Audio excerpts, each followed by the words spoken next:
It says, Maaseh Avot Siman Labanim. What happens to the fathers, the patriarchs, Abraham, Yitzhak, and Yaakov, is a signal, a sign of how we can and should live our lives. It teaches us how to live life. So if you want to know how to operate and how to get through everything in life, the answer is, take a look at how the patriarchs lived. We're now dealing with Yaakov. And Yaakov was he had a pretty intense life. We already spoke about Abraham and Yitzchak. We spoke a little bit about Yaakov. Now we're going to touch a little deeper on Yaakov. So Yaakov, basically for 63 years, lived in a utopia. He lived in Beersheba with his father. He learned Torah. He was a holy Jew. Then we discussed already the whole thing that happened with the stealing of the brachas. That's when his life took a turn, a complete change. Then he went and spent 14 years immersed in Torah more than ever before. And then began life at 77 years old. But if you want to look, where did Yaakov produce a life? Where did he actually succeed? The answer was not in the first 7 years. Those were really a preparation for what came later. When did he truly succeed? When he was in the most tempestuous space of his life. So he goes out and encounters his lovely uncle, Lavan, who turned out to be a shyster, a real sly, cunning individual. And he worked for him for 7 years, got married to one of his daughters, 7 years, another one of his daughters, then 6 more years of making money. By the time 20 years passed by, Yaakov became a man with a lot of kids and family, a huge family, and a lot of money. And then he came back. When did Yaakov succeed most? The answer is in Haran. In the worst possible state that he could ever be in. That's when he succeeded. And what I want to focus on is really, how do you do that? How do you get success? Not necessarily when you have times of tranquility, but rather dafka in the stress. Because you would think that if you want to be successful, you need to be tranquil, right? Yet, case in point, the Rambam. The Rambam is pretty impressive. I mean, just to write the other Chazaka, which is one of his work, the big one, just to write it by hand, just how long would that take you? The Rambam wrote it and actually had to bring it down to earth. And when did the Rambam do it? If you look at the Rambam's life, he lived a very, very, very challenging life. He never had any time to himself. He writes about himself when he got to, when he was already at rest in Egypt, living over there. So he writes about his day and how he just doesn't have any time in the day because he was a doctor. Doctors at the time was the same position as a rabbi, which meant that, you were being consulted on all day long. He was a doctor in the Sultan's palace. And then afterwards at night, he comes along and everyone wants to come talk to him because they all want his medical advice. Finally, in the middle of the night, he gets to learn and he has a few hours, 4 hours, 5 hours to sleep and learn. And he produces the Rambam with everything else that the Rambam is. So it is actually pretty paradoxical that success happens when you're in a difficult space. And what I want to do is actually focus on how to do this, because it's very nice to say that, but how do you actually do it? So we're going to do a meditation today. And first we're going to explain this pasuk, the verse, explain the idea, and then we're going to try to do the work and see how it gets done. And then we're hopefully going to go home and actually do it. That's the real point of it all. So we're going to give a name. Everything has to have a label and a name so we know what we're talking about. When life is in space of tension, we're going to call that, the name we're going to give is, in Hebrew, Haran. What's Haran? Haranaf, anger, frustration. The place where Lavan lives is called Haran. The reason is because it's Haran means anger, but anger with the whole family of anger. Anger, frustration, tension, stress, issues, disappointments, and uncomfortable, impossible, difficult tension. That's Haran. What's tranquility? We're going to call that a different name. The name we're going to give it is Beersheba. Why is it Beersheba? Because Sheva is the Shvua. Sheva is the oath. When the Neshama comes down to this world, the Gemara says it's made to take an oath. The oath is, He tzaddik v'al ti rasha. He should be a tzaddik and not be a rasha. Sheva is the Shvua. Sheva, officially, Beersheba was called because that's where Avram and Avimelech made a Shvua. And the Shvua was, Avimelech was always the issue to Avram Avinu. But Avram Avinu managed to make, Yitzchak made a pact with him, that we won't fight each other. So, Sheva also means Sova, Savea, which is satiated. So when everything's good in your life, it's called Beersheba. You're in the well, in the great place to be in. When you're stuck and you're having a difficult, frustrated time, it's called Haran. What we want to do is see how Yaakov deals with it, how he encounters his challenges, and do the same thing ourselves. So typically, you could learn the story and say, Yaakov lived in Beersheba till he was 77. But then he went to Haran for the next 20 years. But we're going to go deeper because we read this story every single year. The reason is because it's my Yaakov goes into Haran constantly. So not I live there and I move there. Every time I move from a space of tranquility to tension, that's going to be Yaakov going from Beersheba to Haran. Yaakov is, of course, you and I. Yaakov is the Jew. The Jew goes out of Beersheba and he goes to Haran. Now, we have to name you, the Jew, and give it a correct label. What are we going to call you? We're going to call you Yaakov. Obviously, which parent would call their kids a heel, an ankle? And the answer is they didn't call him Akev, they called him Yud Akev. They never called him, right, ankle, Yankel. What that means is, what they said was, your mission is to draw the Ya into the heel, into the ankle. Yud represents Hashem. So we have to reframe how we look at ourselves. What am I? I am a Yud Akev. I'm a person who's designed to bring Hashem to the heel. You know what that means? Stop taking responsibility on whatever happens. You don't need to worry about the outcome. Our job is Yud Akev, Yud Akev. Channel divine energy down. That's it. All too often, we take responsibility for the result. So, if I have a child who's causing me challenges, I worry that what did I do wrong? Why do I deserve this? Why am I having this? Etc., etc. And always, in every given situation, what you want to do is remove yourself from the situation and ask, what does Hashem, the Yud, want in the Akev, brought down over here?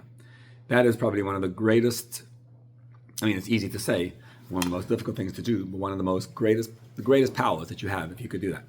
It means I never take the responsibility on me. Hashem needs something done. Hashem, how can I help to get this done? What's fascinating is if you stop worrying about your child and you stop needing them to be a particular way, then they fall right into place. Whatever you need, you don't get. When do you get it? When you don't need it. If you don't need it, why do you get it? Just the way it is. The more you need it, the less you get it. The less you need it, but go that way anyway, the more you get it. So here's the story. Yaakov, the Jew, goes out and he started the day and everything was fine, and suddenly, boom, he bashes into some tension. Something goes around. That's your pasuk. Vayetzi Yaakov Beersheba vayelech Harana. Little Yankel is going out. He leaves his holy space and he encounters tension. So what does Yaakov do when he encounters tension? Story is, he turned around and went back. He says, whoa, I can't deal with this. It's too difficult. Arrives in Haran, and then he says, whoa, 1 second. I passed by Haran. That's the place where the Beis HaMikdash is going to be built. That's the place Avram davened. That's the place where Yitzchak davened. Avram made the Akedah over there. And Yitzchak was there, and I passed by and didn't daven. So he turns around and goes back. Here's how you operate. Whenever you encounter tension, what do you do? Number one, turn around and reconfigure your settings. That's what it means.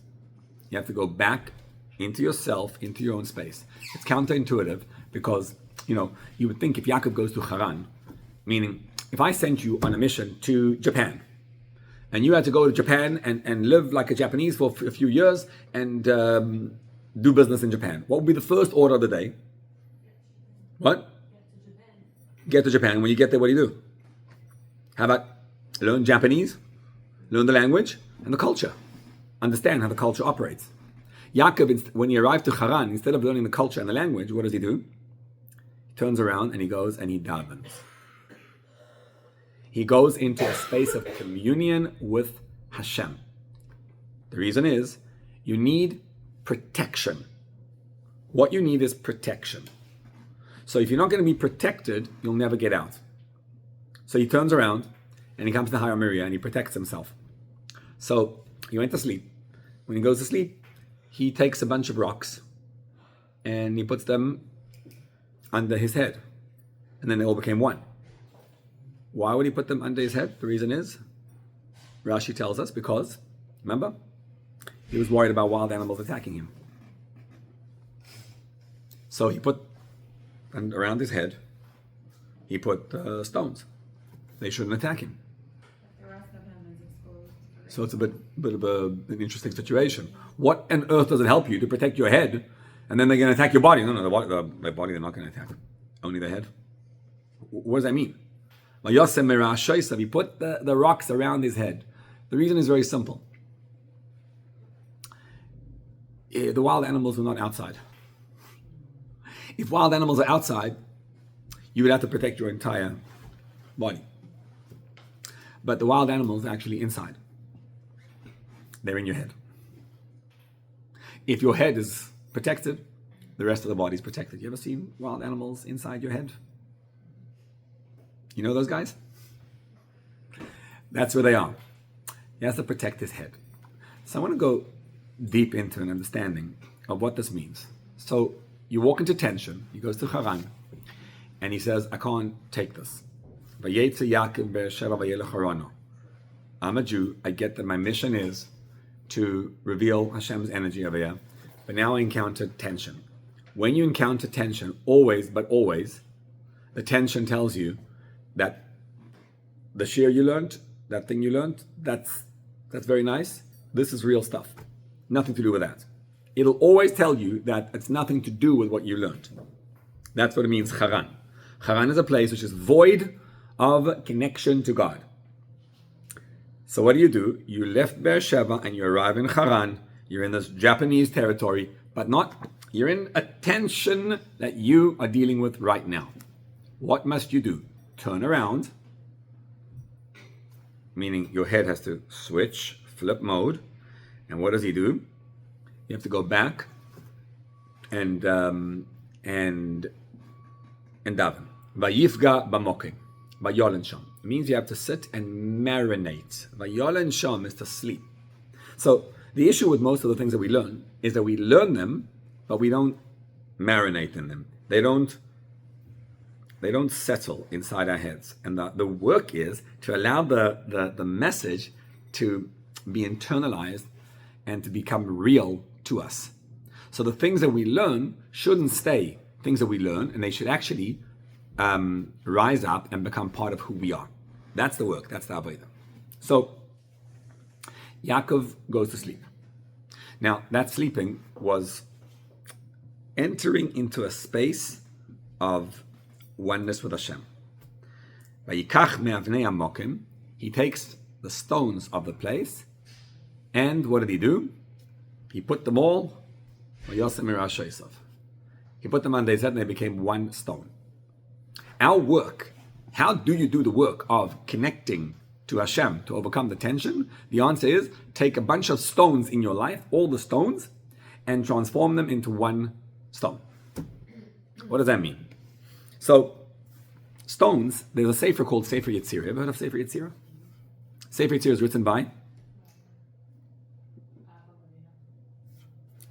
Adam Arishon. All the way back. Adam was, formed by Hashem. So he wrote a book of formation, Sefer Yetzirah, how I was made. And it wasn't the regular way, he was made by Hashem direct. So what he does is, in Sefer Yetzirah he explains that the world is created with building blocks. Building blocks are called stones. So the way it works is, if I give you one stone, right? Which means if I give you a stone is a letter, an inanimate object. If I give you one letter, how many words can you make with one letter? Maximum one.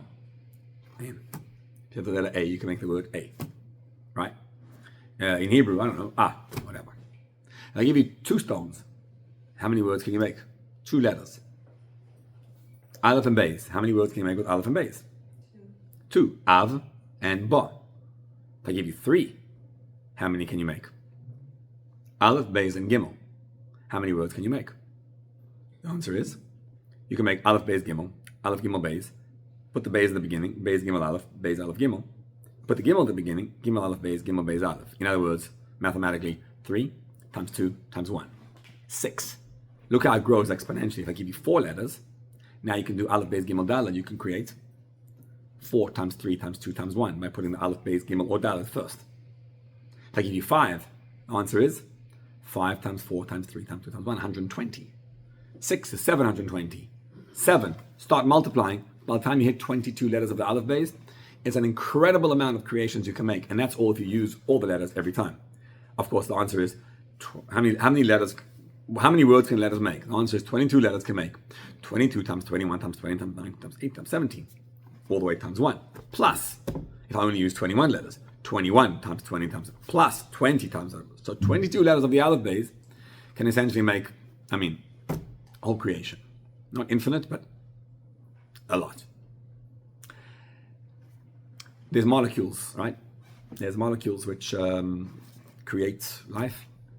So the molecules that create life are like letters. When Hashem creates the world's created with letters. The world is Vayomer Elokim Yehi Or. Hashem said, everything is Hashem saying. Whenever Hashem said, that's what creates. So, the molecules are those that create creation. Instead of looking at molecules and water as 2 hydrogens and an oxygen, H2O, let's go deeper. Water in its original creation is called Mem squared O. Mem squared Yud. Mem Yud Mem. Mayim. Water is not W-A-T-E-R. That's just an English language that you and I decided to use to relate to water. What is water? It is H2O. You can look under a microscope, you'll see H2O. If you had an even deeper microscope, you would see Mem Yud Mem. That's the divine microscope. Every single creation has letters that make it be. Just like when you're watching a movie, pixels on the screen are what the movie is. So I'm watching a bunch of pixels. See this? That light? This table? What is it? It's a bunch of letters of Hashem coming together in a certain way, just like molecules. Boom, boom, boom. The thing is created. What is it really? Well, if you stare enough at water with a deep microscope, you'll start to see the H2O. And then you can actually move them around. If you stare at it by learning and by meditating, you will start seeing divine in everything. On a very basic level, here's what it means. When something happens to you, okay? Now we're going to go deep. You ready? So, some things happen to you. I walk into tension. Who made the tension in my life? Why am I feeling tension? The answer is, everything is from Hashem. The typical response to tension is, Hashem, get me out of this. Can't handle this. Let me go. That's nice. There's another way. I'm going to go right into the tension, and I'm going to use my meditation to reflect and to realize that this tension is actually letters of creation being presented to me at this moment. Who made the tension? Hashem. Let's try do this.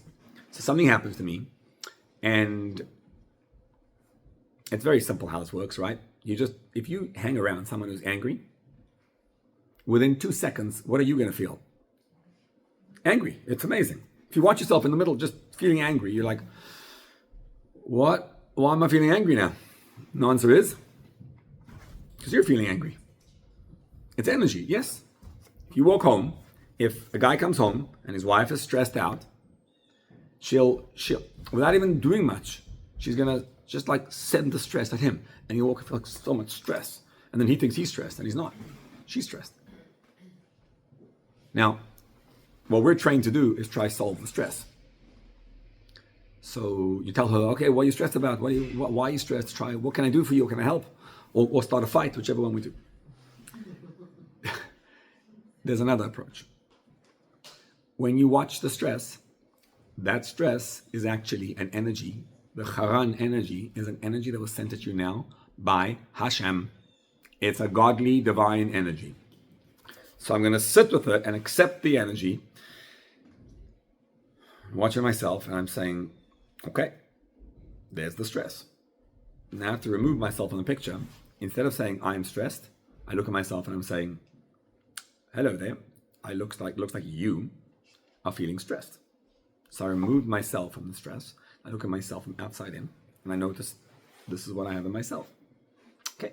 Now if I notice what I have in myself, what does that allow me to do? It allows me to separate from it.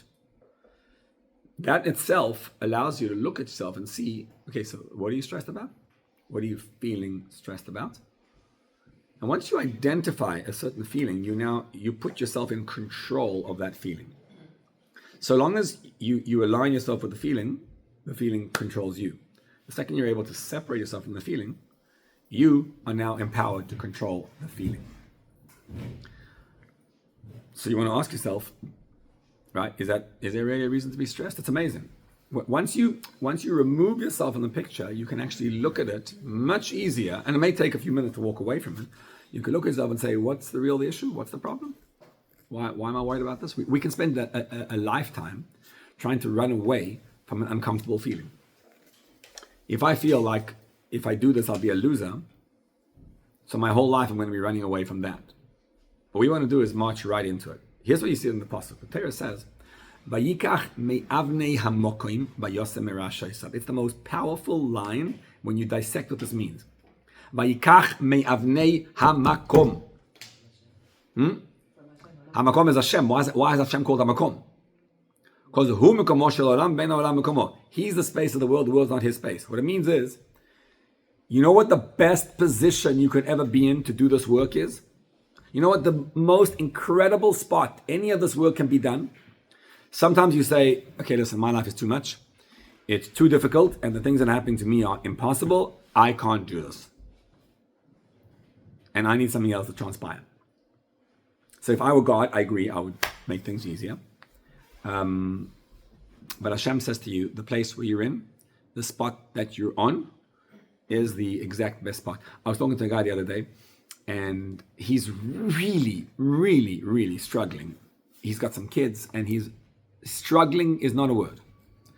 And this guy, he told me, if you want to know what it's like to be destroyed completely, and you want to know what it means to be dehumanized, he says, get divorced, and you'll see what it feels like. Right? Yeah, it's like going through, I don't know, a furnace of absolute hell. Absolute Gehenna. That's what this is. So, true. Yes. When you go through that stage, it'll be a lot easier if Hashem just gets you out of it. But not my words. Hashem's words are Lefum gam l'shichna, the Gemara says. Hashem never gives the camel more than he can carry. If Hashem gave you that challenge, your solution, as difficult as it is in the place where you are at. Vayikach me avnei hamokim. What's avnei hamokim? Avanim, we said, are the building blocks that create life around you. Avnei hamakom are the building blocks that are creating the current situation that you're dealing with. So Yaakov looks at his life and he says, let me reconfigure the settings of what's happening in my life right now. So right now, I'm looking at myself and saying, I'm struggling, I'm suffering, and life is terrible. But I could look at it in a totally different way. I wonder about this all the time. I keep on thinking about when they ask me my password on the bank, who's your hero? Who's your favorite hero? You have to answer like a password. I always tell the same thing. My hero that I'm absolutely blown away by is Yosef. I just don't get it. How do you wake up in a dungeon every single morning and be in a great mood that you tell people, why are you guys down? How do you do that? Like, give me the mechanics. How does he do that? I don't understand. You don't realize you're a loser? You don't realize it's worth getting depressed? What does Yosef do? The same work. He takes me'avnei amokim, because you understand that Yosef is the continuation of Yaakov. See, Eila told us Yaakov Yosef, it says. That the continuity of Yaakov is Yosef. What is Yosef? Well, whatever Yaakov did, Yaakov was still a free man. As difficult as Haran was, Yaakov was the master of his own destiny. He could have left at any time he wanted. I mean, he had a deal. It was a contract of 7 years for this one, 7 years for that one, and then but when he wanted to leave, he left. His son Yosef was put in the exact same position for an unknown amount of time, and he couldn't leave whenever he wanted. First he was a slave, then he was completely dehumanized by being in a dungeon. What does he do? He flips over the letters that are giving him creation at that point in time, and he manages to see a totally different reality. He takes all the stones. What does he do with the stones? He makes it into even achat. Maze even achat? There's only one achat. Hashem. He takes everything and he says even achat. What it means is, I am here as a messenger of Hashem to bring Hashem's energy to this place. That's it. So essentially he's looking at himself like a Viktor Frankl type of thing. Outside in, I'm in Auschwitz, I'm dehumanized, I'm in the Holocaust, this is a disaster, what am I doing here? And then he says, this is quite incredible. How many psychoanalysts get to know how to do it, and they literally can use their own brain, which they can tell every detail about it, to experiment with their own brains. So he makes a decision that I'm going to look at myself as the experiment of myself. So I'm no longer in prison anymore. I'm just working to get through this situation. I'm being dehumanized. He looks at himself from outside in. Here's what you do. You look at life and you say, all the stones, all the building blocks, all the things that are going on to me in my life, what are they? They are all Hashem's message to me. Hashem wants to bring divine energy down to me. So the way you do it is by giving a new message to the stress. It's actually quite spectacular when you do it. Try it out. When there's a little guy in your head. He walks inside. He chats inside there. The guy, he is a wild animal. He enters into your head and he generally gives you a feeling of worthlessness. He puts you down and he says, can't do anything right. And what's with you? Etc. And you ask yourself, ask him, what's going on? What are you feeling? Why are you telling me this? Very quickly you'll discover that he's feeling worthless. Instead of answering him and debating him, question what he's talking about. So he says it's a fact. If you're in a dungeon, you're a loser. It's a fact. But of course, Yosef was our forerunner who didn't accept that fact. He's actually, no, I don't know if that's true. I was in a dungeon. That dungeon was actually a place where I created the Jewish people. I created the whole system how Judaism operates by being in a dungeon and showing you can always get out of it. So was I a success or a failure? Torah says he was a success. So you look at yourself and you're saying, tough stuff, tough situation. Yeah. And everyone else is telling me that I'm a total loser. So I'm feeling a sense of failure. Question it. And what you'll discover is, what does Hashem think of me? To get value inside of us can only be done through Hashem. Like, what does Hashem think of me? Hashem thinks of me as a piece of Him.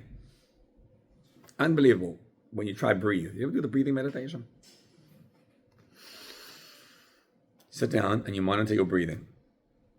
And it's a pretty factual thing that only live people can breathe. So if you were able to do this, you just experience divine power right there. And if you focus on that, and allow yourself to feel the excitement of life. And then the body is going to say to you, as you're doing it, literally, the body, while you're breathing it in, the body's going to talk to you, and he's going to say, it's so stupid what you're doing. You just believe that breathing is great. I'd rather not breathe, actually. You know, you're going through such stress and such havoc in your life and such tension. And so there's an argument taking place. And what you want to do is just, you're in the, see, I get to the Haran. I'm in the Haran, and this tension tells me, shh, you're nuts. Turn around in yourself, go back and question him. And vayifga b'mokim. You know, it's interesting the word vayifga. Vayifga means he chanced upon the place. Because it's not the normal way of davening. Davening means I'm going to go into a space of davening to Hashem. That's davening. What Yaakov's doing is he's taking the issues that he's dealing with. That's why you see, by the way, a ladder. What's the ladder? The ladder, he puts the ladder in the ground, and then it goes up to heaven. And that means the ladder in the ground is what is happening in your life now. You can't daven unless you are firmly in the ground. Firmly in the ground means davening is you taking a new, fresh look at the ground which you're treading on, at the things you're going through. And you look at it and you say, what's happening to me? You know what's fascinating? Hashem tells him, Haaretz asher ata shochev alea. In the dream, which was davening, the earth you're sleeping on is yours. This place is yours. And that means, like, sometimes just look around at your life. You are so successful. You are doing so well. And everything's so awesome right now in your life. And everything's so beautiful. Just the land which you're on. It's always avnei hamokim. The dust which you're on. The building blocks of the place which you're on. The sulam mutzav arza. V'roisha magia hashamayma. And the trouble is that, you know, my little guy, by the way, just came into me right now as I was saying that. And he said, you don't believe what you just said. And I was like, it was interesting. I noted my own conversation. Because I was saying, yeah, the place which you're on, the situation that you're dealing with now, this current situation, this current challenge, does not need to be changed. What needs to be changed is you and the way you relate to the situation that's now. And when the guy inside says not true, you ask him, it sounds like you're feeling disbelief. What are you feeling? Why don't you believe it? And once you look at him as a separate fellow, you'll see everything works together. So here's the story. Yaakov leaves mi Be'ersheva, Haran. He leaves Be'ersheva. He leaves the space of just where everything was great, and he encounters the tension, the Haran. What does he do? Turns around, and he chances on this new way of davening. He's got to sleep in the space. He takes the stones around. He looks at the stones. Those are the building blocks, all the ladders of creation. What are they? Not just the table and the chairs on the line. It's, that guy gave me grief. That thing gives me frustration. This gives me that. And I know one thing. It's not you or him or her or they or them. It's nothing. It's just Hashem. Eben Achas. And what does he do? He puts them Merasha Isav. Puts him under his head, and he says, okay, the head's got to rig into a new space. I don't need to protect the rest of my body from the wild animals. Once my head is protected, everything else follows suit.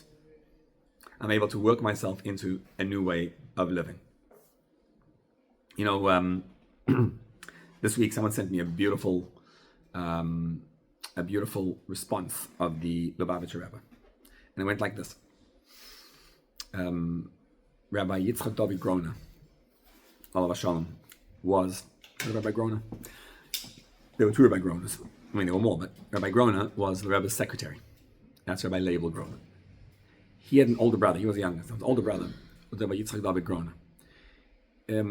He was a real fascinating personality. We learned in Australia for 2 years, koil, in his koil. So when we arrived there, I saw this like synthesis of an amazing personality, because he was real Talmid Chacham, he was the Rav. At the same time, when I walked into him the first time, I won't say the story because But essentially I heard how he was talking to a bank manager who bounced a check on the yeshiva. And it was an intense conversation. Very intense, to say the least. So he was a towering personality. He was a very large man, and he taught us paskening, maris of Hilchas Nida and all that. I learned a lot from him. So he told us often, he said, why I'm so fat, he says, because when I get to heaven, all the heterim that I gave, they'll need a lot of blubber to burn me in Gehenna for all the heterim that I gave. He was just a towering figure, a real personality. And I was beyond shocked, honestly, because I didn't know him in the sense. So when I saw this letter, which his son sent me, it made me feel, oh wow, look, there's a human side to this towering personality also. And wow, and maybe it's okay to go through all this. So he was the head shliach in Australia for a yovel, for 50 years or so. And he built an incredible thing. He came once to New York for a wedding of one of his children. And he arrived here in New York, and he wrote in to the Rebbe a letter about all the things that are going on. And then he got back a zettel, so a response. Now the response is written in the handwriting of Rabbi Leibel Groner, who was the secretary, which simply probably meant that the Rebbe wrote the response, and then Rabbi Groner didn't want to give the actual response, so he copied it, and then he gave the person the copy in his own handwriting. It's a few lines. You can show it to whoever wants to see. Here's what it says. It says, you came here for the wedding of one of your children.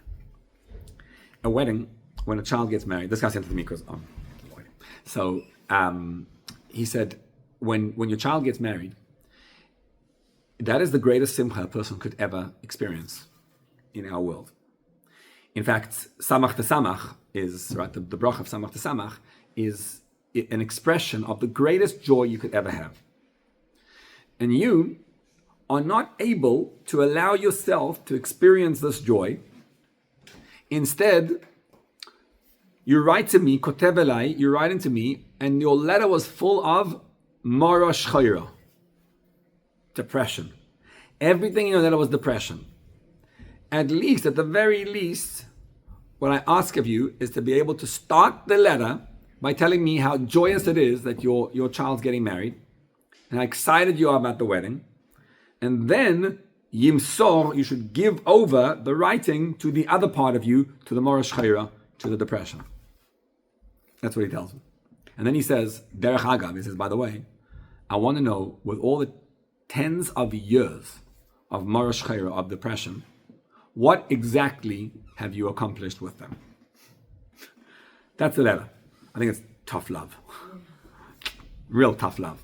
But in a certain sense, I was wondering about this.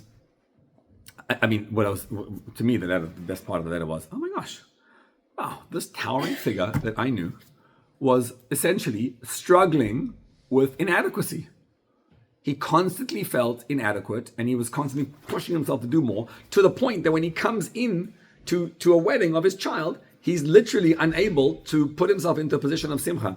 The Rebbe writes him in the letter, he says, if you can't write anything joyous about yourself, write about the things that you're doing. There's a lot of joy that you're doing, write about that. And yet your whole letter was full of depressing, everything was down. In other words, you're putting yourself down. I was sitting at the offer of my son-in-law, future son-in-law, this past Shabbos, and there were a bunch of other Chassanim there together. And one of the Chassanim, so his friend tells me, he says, could you do me a favor? Could you talk to this guy? This Chassan's getting married, and he's got everything going for him, and all he thinks of himself is, all the time, I'm not successful, I'm not able to do it, I can't do it, I can't accomplish. He puts himself down all the time. I think it's like a certain struggle that we have nowadays.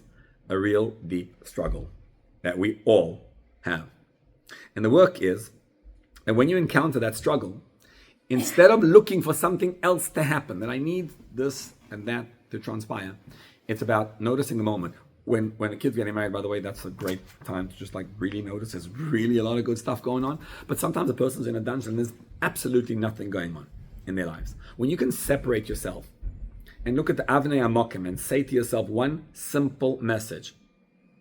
I am a Yud bringing down to the Akev. I am Hashem's messenger to bring the space down to there.